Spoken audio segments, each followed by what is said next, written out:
todos, esse aqui é o Bom Dia Swim Channel, dessa vez falando sobre tudo que aconteceu de melhor nas piscinas dos Jogos Olímpicos de Tóquio.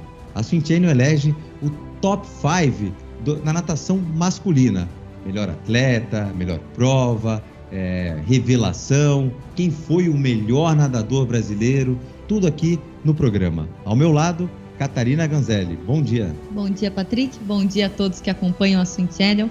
E é muito bom ter um apanhado dos melhores momentos para aquelas pessoas que não conseguiram ver na íntegra. Aqui a gente seleciona tudo que teve de melhor para você. E lá do Japão é boa noite. Boa noite, nosso querido coach Alex Pucieldi.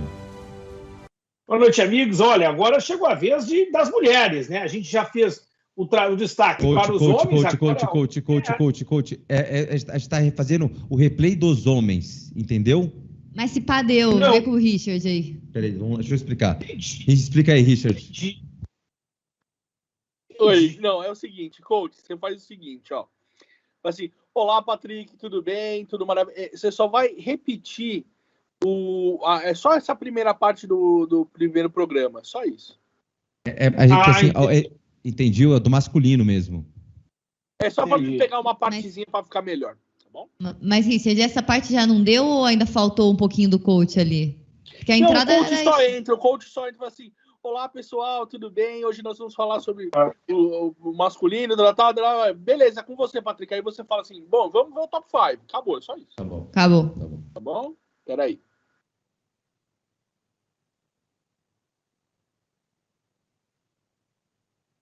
Pode ir, coach, vai lá. Olá, Patrick. Então, que bom, né? Sensacional estar de volta falando da natação olímpica, esses Jogos Olímpicos de tantas alegrias. E que legal, agora a gente vai poder recordar um pouco do que aconteceu, especialmente dos melhores momentos e os melhores atletas. É isso aí. E vamos começar já com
pode ser esperado, né? Caleb Dressel como o melhor nadador dos Jogos Olímpicos de Tóquio.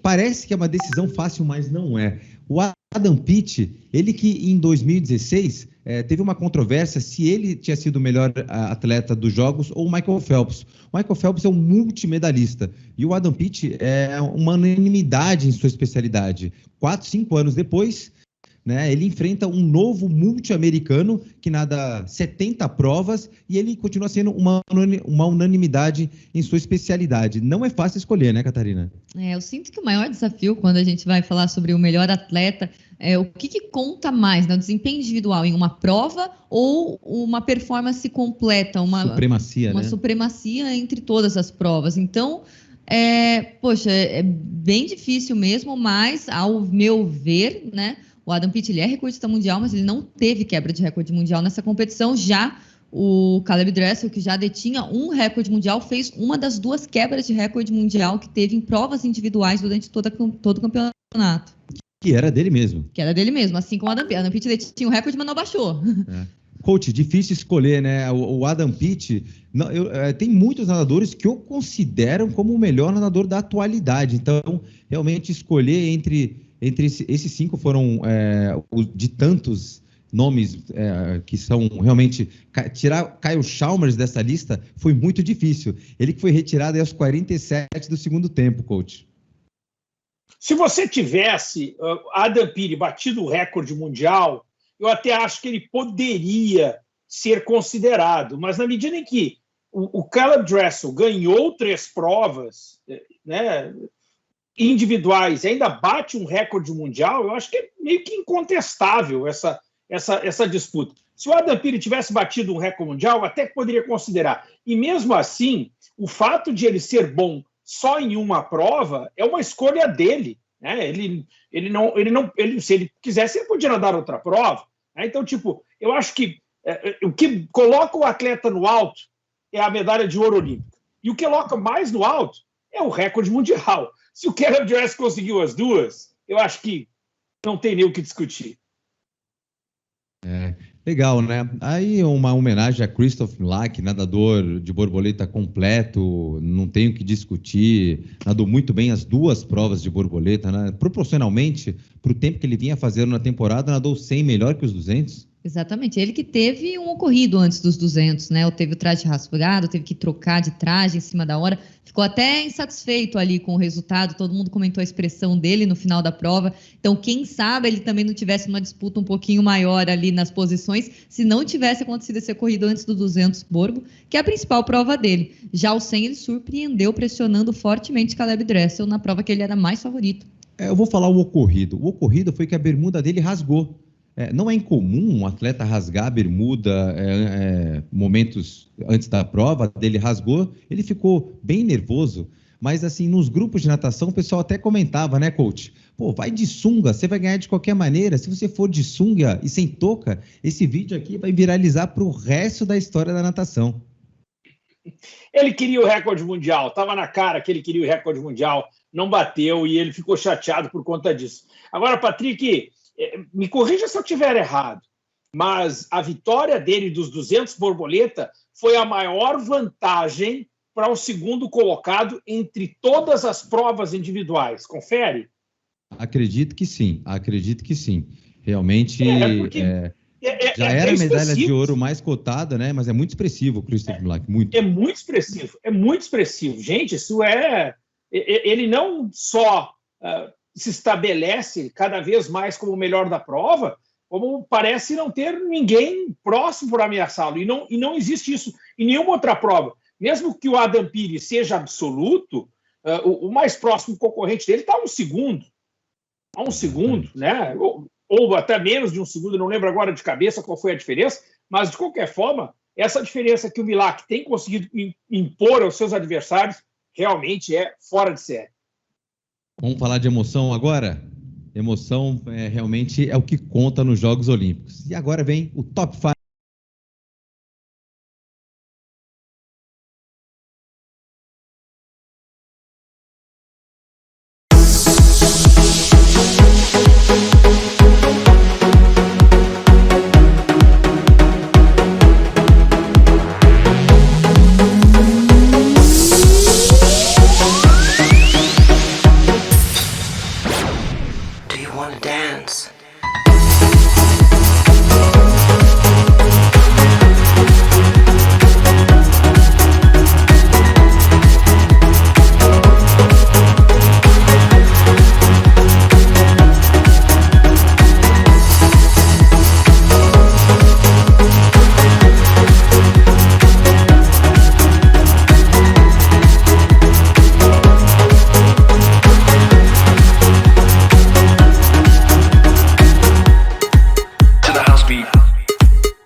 Olha, e se a Swim Channel escolheu o Caleb Dressel como o melhor nadador por causa da quantidade das medalhas de ouro e recorde mundial, não é uma coincidência, mas as provas dele também foram as mais disputadas.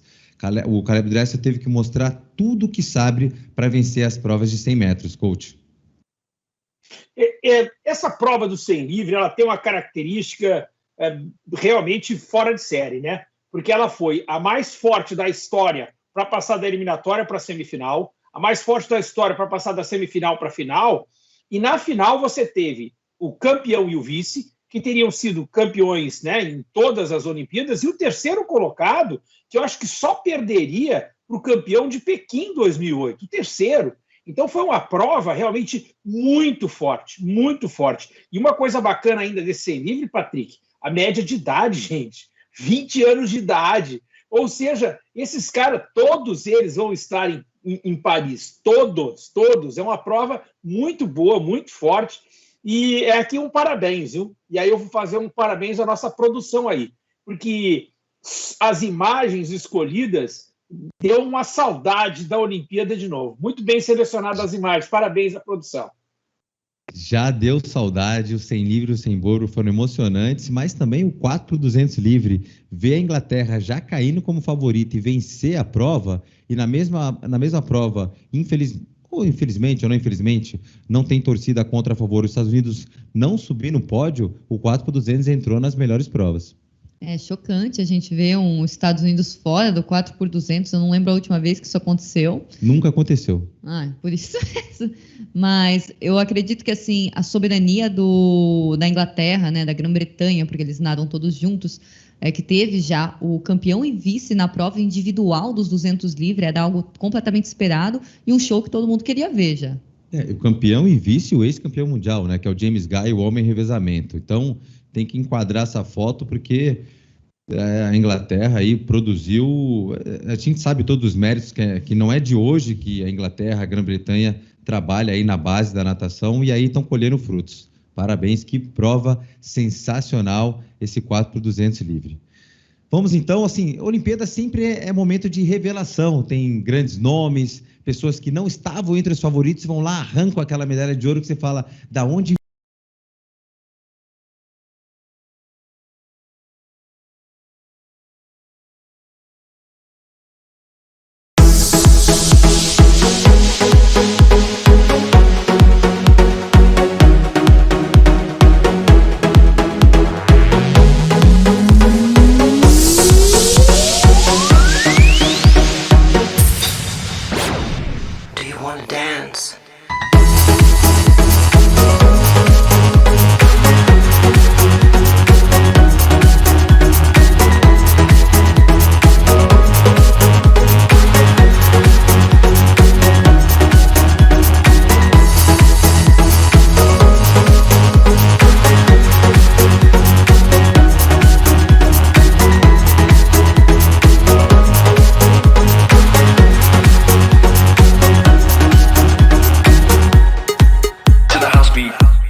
Quanta revelação. Mas antes de falar do Ahmed da Tunísia, a gente vai falar do Scheffer. O Scheffer é brasileiro, é nosso querido, mas ele é uma revelação mundial. Ele não tinha pego o final de campeonato mundial na longa. O recorde mundial que ele tem do 4x200 é em piscina de 25 metros. Em provas de piscina de 50 metros, ele nunca foi finalista. Então, o Fernando Scheffer, ele está nessa lista, ele é uma revelação mundial, Catarina. Nas revelações a gente sempre vê, né, o quanto os atletas eles surgiram nesse momento olímpico, que ainda não tem aparecido na Mundial de Longa, tem alguns que nem foram para Mundial de Longa, né? E não é assim, é a primeira final, é a primeira Olimpíada, a primeira medalha. Então já dá para colocar como uma revelação, principalmente na prova dos 200 livre, que não é uma prova com muita disputa sempre. E da única prova individual que ele nadou, né? Primeira Olimpíada, primeira medalha, primeira prova individual. Coach, merecido o Scheffer aí na revelação mundial. Muito, muito merecido. E alguém me perguntava no dia ou um dia depois do Scheffer ter sido medalhista de bronze, e ele dizia, a pergunta era, por que ninguém havia apontado o Scheffer como candidato à medalha? E eu disse muito claro, quem dissesse que era candidato à medalha, o Scheffer era candidato à medalha, era a mãe, o pai, a avó, a tia, o tio dele, porque era muito mais torcida do que um elemento. Um cara que não melhorava a tempo desde 2018, ele não tinha sido nem finalista de campeonato mundial, gente. Ele ficou a 9 centésimos de ser finalista. O cara merece muito estar nesse top 5 aí, muito bem escolhido, não foi patriotada, não. É um baita nome, muito bem merecido por estar aí. Da gente falar, o número 2 foi o Robert Fink, ele que entrou em 3 categorias, né? Melhor prova no 800 livre, melhor andador de toda a competição, top 5, e agora como revelação. A gente fala muito do fundo europeu, no último campeonato mundial, a Europa dominou o nado de fundo, a Austrália tem uma tradição no nado de fundo, e os Estados Unidos não vencia o 800 e 1500 desde 84. Até aí tudo bem, não vencer desde 84. O problema é que ele não figurava entre os melhores do mundo. Então, americano também é surpresa, né, coach? Muito, muito. Você sabe que eu até hoje estava falando sobre isso mais cedo, eu dizia, o melhor nadador da competição foi o Caleb Dressel, mas o melhor americano não foi o Caleb Dressel. O melhor americano foi o Robert Fink. O Fink vem um cara que... Vocês lembram da seletiva olímpica americana, gente? Vocês lembram que havia uma preocupação até mesmo de ele talvez não fazerem o índice olímpico? Era uma preocupação. É um cara que melhorou demais, um trabalho espetacular do técnico Anthony Nash. Robert Fink foi realmente a grande surpresa. E um detalhe interessante, né, cara? Ele comeu todo mundo da mesma forma. Últimos 50 metros, os caras não se deram conta que ele fechou para 26 nos últimos 50 metros do 800, bobearam. Patrick, os últimos 50 metros foi 25 nos 1.500. Ou seja, deram um doce de graça para esse cara aí, ele merece demais estar nessa lista. E agora o Ahmed Hafnoy da Tunísia, ele talvez não seja a maior revelação da natação, ele talvez concorra como a maior revelação dos Jogos Olímpicos. Eu estou falando aqui de todas as modalidades, vôlei, futebol, basquete, natação, atletismo. Esse aqui é uma revelação dos Jogos Olímpicos, Catarina. É um rapaz muito jovem, ele teve que abaixar o tempo para entrar na final, abaixar mais ainda para pegar o pódio. Então, assim, ele fez uma competição de petisa, ele caiu na água, baixou tempo e surpreendeu, né? Não se intimidou, controlou muito bem a ansiedade, caiu na raia 8. Mesmo na raia 8, ele não só conquistou na sua primeira final um pódio, mas o ouro, ele conquistou a prova. A gente fala do Fernando Scheffer, né? A primeira Olimpíada, a primeira prova, a primeira medalha. Não, o Ahmed, ele conquistou um título, né? Foi campeão em cima de grandes nomes. Então, poxa... com certeza ele é entre as revelações de todos os Jogos Olímpicos, não só da natação. Ele estava inscrito com 3,46,16, que ele já tem o índice A da FINA, né? Então, ele não é um nadador, o índice dos 400 livre é considerado o mais difícil de ser entrado, e ele foi com o índice A da FINA, nadou 400 livre. Mesmo assim, é que ele não estava no radar dos favoritos, né? Mas quem faz o índice A da FINA nos 400 já tem respeito, coach. Não, e mais que isso, né, Patrick? Eu acho que é ótimo essa história de dizer que ele não caiu de paraquedas, não caiu, ele foi campeão francês esse ano. Então é um cara que tinha conseguido alguma coisa, mas ele nunca tinha sido campeão africano júnior, por exemplo. Não tinha nenhum. Ele foi para o Campeonato Mundial Júnior, não pegou final. Então é um cara que realmente, a tua colocação, eu nunca tinha pensado nessa história, viu? De ele ser a maior revelação de toda a Olimpíada, e acho que é isso mesmo. E tem uma coisa também, Patrick, o fato de ele ter chegado com 3,46 e a prova dos 400 livres foi a prova com menos atletas com índice na Olimpíada, reforça ele. Mas, Patrick, ele ganhou a medalha de ouro com 3,43. Então é um cara que realmente cresceu muito na competição e é incontestável listá-lo como você acabou de listar em primeiro lugar. Para quem viu a eliminatória, ele nadou na mesma série do Cachorrão. O pessoal torcendo muito pro Cachorrão, que tem 3,45, fez 3,45,99. A gente achou que ele ia segurar o tunisiano ali nos últimos 10 metros, não deu. Faltou pouco pro Cachorrão entrar na final. E quando você vê aquele nadador que ultrapassou o Cachorrão, vai na raia 8 e vence a Olimpíada, aquilo ali mudou, né? Qualquer um pode vencer a Olimpíada. Fernando Scheffer poderia ter vencido a Olimpíada. Depois do que aconteceu, aquilo ali na raia 8 foi um choque, né? Foi um choque para a história história dos Jogos Olímpicos ali. A posição de nadar do lado do Cachorrão foi muito comentada, porque não foi de longe, foi na batida de mão que o Cachorrão, o Guilherme Costa, não ganhou. Foi 15 centésimos. Exatamente. E a gente ficou, poxa, ele podia pegar raia 8, foi tão perto, era só ganhar, daqui só do campeão olímpico. A gente ainda não sabia o que ele faria na final, naquele momento. História estava sendo escrita naquele momento. Agora a gente vai com os melhores nadadores de Portugal.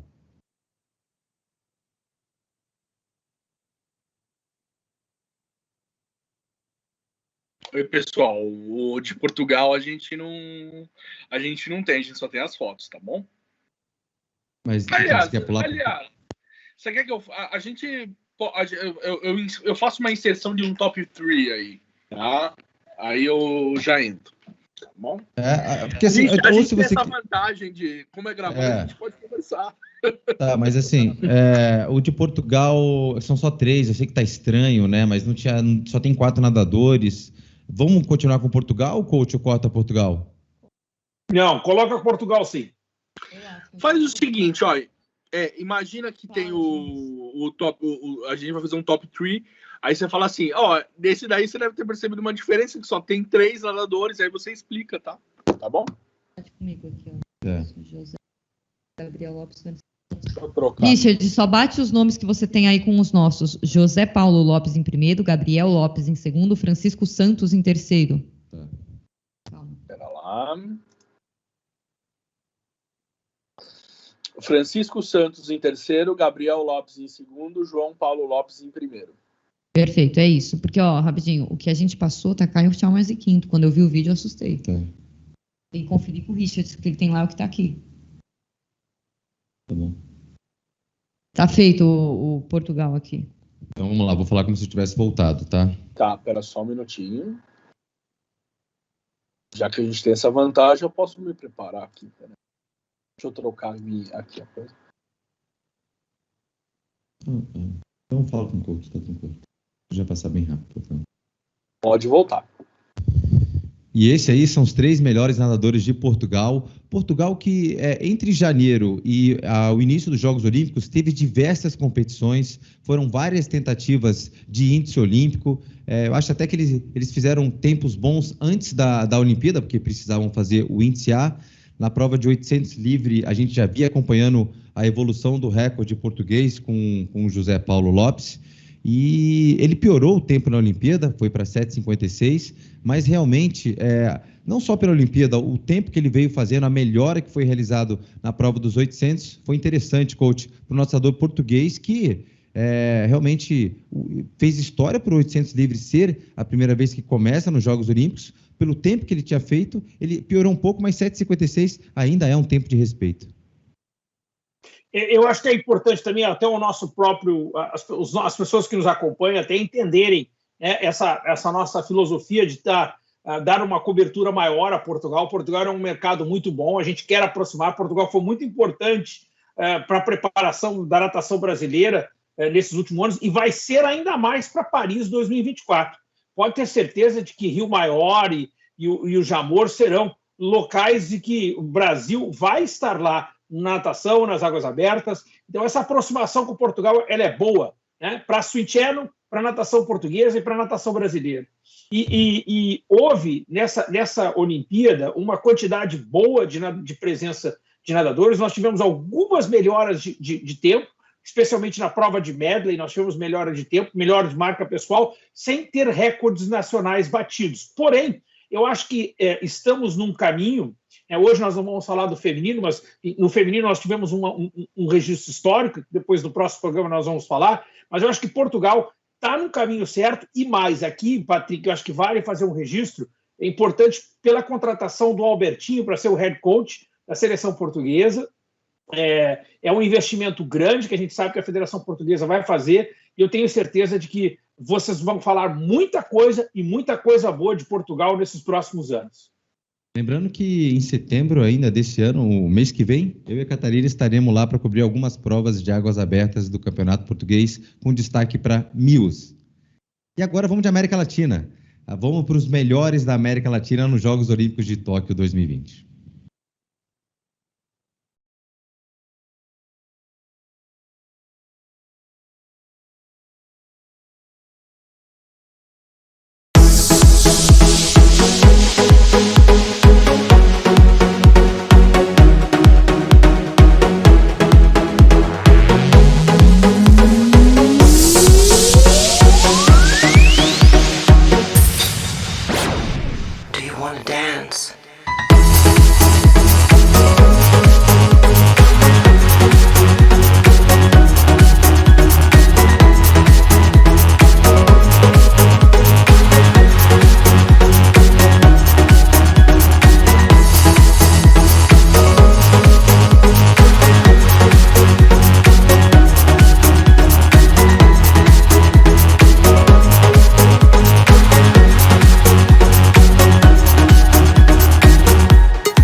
Olha, Catarina, eu gostei muito dessa lista. É muito legal os nadadores masculinos da América Latina não passaram em branco, fizeram muito bonito. Os dois irmãos, Alberto Mestre e Afonso Mestre, melhoraram os tempos. O 3,47 de 400 livre, ele melhorou 3 toda hora que ele cai na água, ele melhora. Lembrando que não faz muito tempo que o recorde da Venezuela ainda era o Ricardo Monastério, com 3,50 de recorde de quase 2 décadas, e aí ele vem baixando prova a prova. Um dos irmãos Mestre, né, o Alfonso Mestre, que legal ver a Venezuela. E o outro irmão é o extremo, é o Velocidade Pura, nadou para 22,96, o Alberto Mestre Júnior. Que casal, que dupla de irmãos, hein, coach? Sensacional, né? Muito legal. O Afonso, ele na prova dos 400 metros nado livre, ele tem baixado o recorde já alguns meses, né? O recorde era do Ricardo Monastério, já tinha baixado, tinha chegado a 3,48 e agora 3,47, ou seja, cada vez melhor. E é companheiro, Patrick, aqui é importante dizer, do Bob Fink, treina junto com o Bob Fink, que também é atleta do Anthony Nash, lá na Universidade da Flórida. Já o Alberto, esse é velocista, ele fez a preparação dele em Porto Rico, e mais uma vez nadou, ele já tinha nadado uma vez abaixo dos 22 segundos, nada pela segunda vez, então foi um resultado bastante expressivo, e tenho certeza que o pai, um ex-atleta olímpico, 2 vezes finalista olímpico, deve ter ficado bastante orgulhoso. Agora, Patrick, falar dessa lista e não jogar o Luiz Martínez lá para o alto é inacreditável, né, cara? Porque o cara da Guatemala, gente, quem conhece, natação da Guatemala, todas as dificuldades, esse cara foi meu nadador,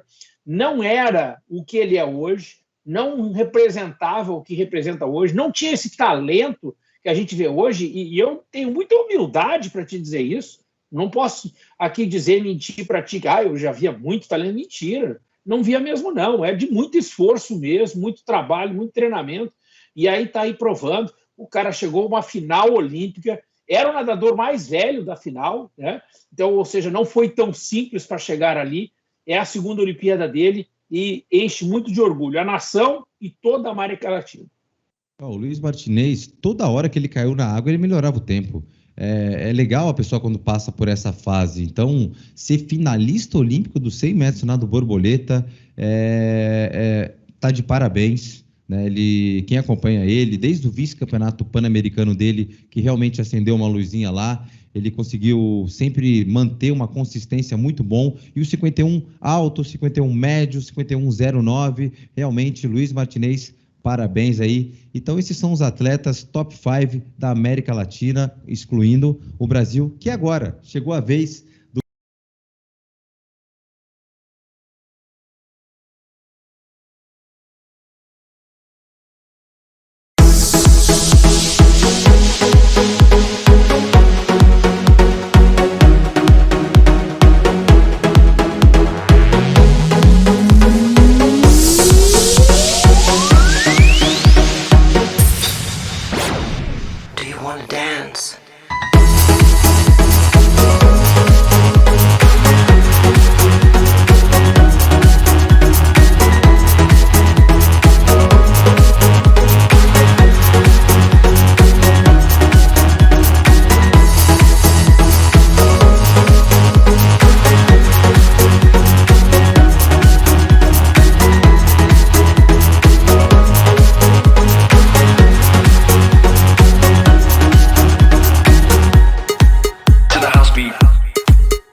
é top 16, não existe o termo semifinalista, mas ele realmente está entre os 16 em todas as provas que nadou, Catarina.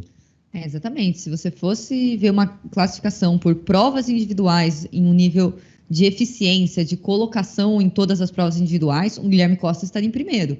porque os outros atletas tiveram provas melhores, mas se você visse todas as provas individuais, quem nadou mais vezes, quem pegou mais colocações, aí o Guilherme Costa é um grande destaque na sua primeira Olimpíada.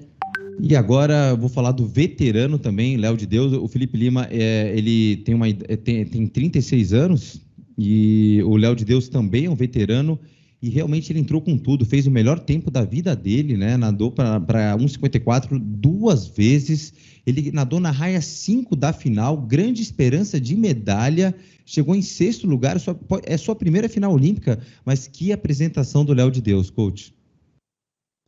Eu queria muito que o Léo ganhasse uma medalha e eu tenho certeza que ele se preparou muito para isso e até ele optou por não disputar a prova 200 costas porque ele disse, é agora ou não, né? Então ele foi com tudo. Eu acho que deve ter doído um bocado para ele não ter conseguido, mas não apaga de forma alguma a beleza dos resultados, a grandiosidade da conquista, 2 vezes na casa de 1,54, melhorando o tempo, nos deixou muito orgulhoso. Uma pena que não saiu essa medalha, uma pena. Uma pena. Ele que treina com o head coach da seleção brasileira, que é o Felipe Domingues, é o principal atleta dele. Lembrando que 1,54 subiu no pódio, foi o italiano Bursido. E agora difícil, né, não colocar o Bruno Fratos em primeiro, muito difícil. O Bruno Fratos foi medalha de bronze no 50 livre depois de 3 finais olímpicas, o homem mais consistente da velocidade mundial, nadando para 91 vezes na casa dos 21 segundos, Catarina. Lembrando que hoje o número 2 do Brasil não nada na casa dos 21 segundos, né? Temos aí um venezuelano nadando na casa de 21 segundos, temos o Bruno Fratos, mas nosso segundo homem do Brasil não está abaixo dos 22, e o Bruno já fez isso 91 vezes. 90 vezes, é o atleta mais regular dessa prova das últimas temporadas. E assim, a gente vê essa questão da segunda, primeira colocação, ele, Scheffer. Eu acho mais legal até levar em conta essa questão de melhorar a marca, que foi algo que o Scheffer fez, e o Bruno, felizmente, nem precisou fazer para conquistar essa medalha de bronze. Porém, quebra de recorde sul-americano para o Bruno no 50 livre ia ser muito complicado, porque a gente sabe que o recorde sul-americano aí no caso é o mesmo do recorde mundial. Então, para o Scheffer, a gente colocar esse critério de recorde sul-americano é mais alcançável, mais acessível, que já era dele. E essa é a baixa de marca, né? A melhora da marca pessoal. Mas, poxa, o Bruno, ele era uma pessoa cotada para a medalha, a gente estava esperando essa medalha desde muito tempo, por mais que 2012 ele foi um pouco mais surpresa, né? Ficando em 4º lugar, não era tão esperado. 2016 ele tinha uma expectativa muito grande, a gente pôde ver isso, e agora todo mundo ficou em paz, eu acho que essa é a palavra, em paz, vendo ele realizando esse feito que já era merecido. E o número 1 da lista é Fernando Scheffer nos 200 livre. Eu acho que tudo deu certo para ele. Quando ele classificou na raia 8, quem estava na raia 7 era o coreano Huang, que começou o 200 livre fazendo uma perna que parecia um motor de um navio. Ele começou de uma maneira muito forte. Quem analisa um pouco a natação sabia que os últimos 40 metros do coreano ele não ia aguentar, e o Fernando Scheffer aproveitou tudo a seu favor, tudo. Coelho, passagem, marola, esteira. No final, ele respira para a esquerda, uma estratégia incrível, vencendo por 2 centésimos lá na raia 1, o Popovic. Deu tudo certo para o Fernando Scheffer, coach. Eu acho que, antes de falar da prova do Scheffer, eu acho que é legal também, Patrick, porque o Scheffer ele aparece em primeiro e o Fratos em segundo, né? E os dois foram medalhistas de bronze, né? E eu acho que a editoria aqui, ela tinha que fazer uma escolha, e pelo fato de um ter batido o recorde sul-americano e feito 2 vezes a melhor marca pessoal, acabou. Eu acho que, sabe, aquela coisa que a gente tem que considerar isso, a gente tem que considerar, né? Porque você até pode dizer, mas o tempo do Fratos entra entre os melhores da história. É verdade, mas a gente tem que considerar alguns pontos significantes. O fato de ele ter melhorado 2 vezes o tempo, e principalmente o fato de ter sido recorde sul-americano, acabou sendo decisivo. Só que eu queria falar especificamente sobre a prova, e teve uma entrevista do Scheffer, que ele fala alguma coisa muito bacana, que ele diz, primeiro, Patrick, que o fato de ele ter caído na raia 8 foi bom para ele, porque as pessoas esqueceram dele. Segundo, ele diz que eu sou uma pessoa muito calma. Eu achei isso assim espetacular, que ele mesmo reconhece. Eu sou muito calmo, eu sou muito tranquilo. E eu fiz a minha prova, eu fui para fazer a minha prova. Então eu não me abati, eu não me incomodei por ter saído alguém muito forte. Eu fiz foi a minha prova. Eu achei isso assim sensacional, uma lição enorme para muita gente. E a partir de agora, Fernando Scheffer está aí inspirando. É um novo ídolo para a natação brasileira. Que negócio bacana. Vida longa para o Scheffer. É muito legal. Eu vejo o Scheffer com, pelo menos que eu identifiquei na prova, uma postura muito madura, mesmo sendo revelação, sendo estreante. Eu senti essa questão da fidelidade à estratégia, às orientações do técnico, com uma maturidade enorme para quem nunca participou desse tamanho de evento. Então, isso foi muito bonito de se ver na postura do Scheffer ao nadar, ao participar da competição. E na escolha do top 5, a gente queria muito colocar o Marcelo Chereghini, ele que melhorou muito em relação à seletiva olímpica dele, mas não acabou colocando esses top 5, mas tinha bastante gente aqui tentando colocar o Chereghini, acabou não entrando, mas ele melhorou em relação ao que apresentou na seletiva olímpica, a melhora dele nessa preparação final. Parabéns aí ao Marcelo Chereghini. Esses foram os melhores nadadores masculinos dos Jogos de Tóquio 2020. E a gente volta também, logo mais, com a natação feminina. Também tem todos os rankings na natação feminina. Nossa equipe editorial fez uma super análise ali também, trazendo Latinoamérica, brasileiras, melhores provas, tudo sobre natação feminina no próximo programa. Esse é o Swim Channel, conectando você à natação.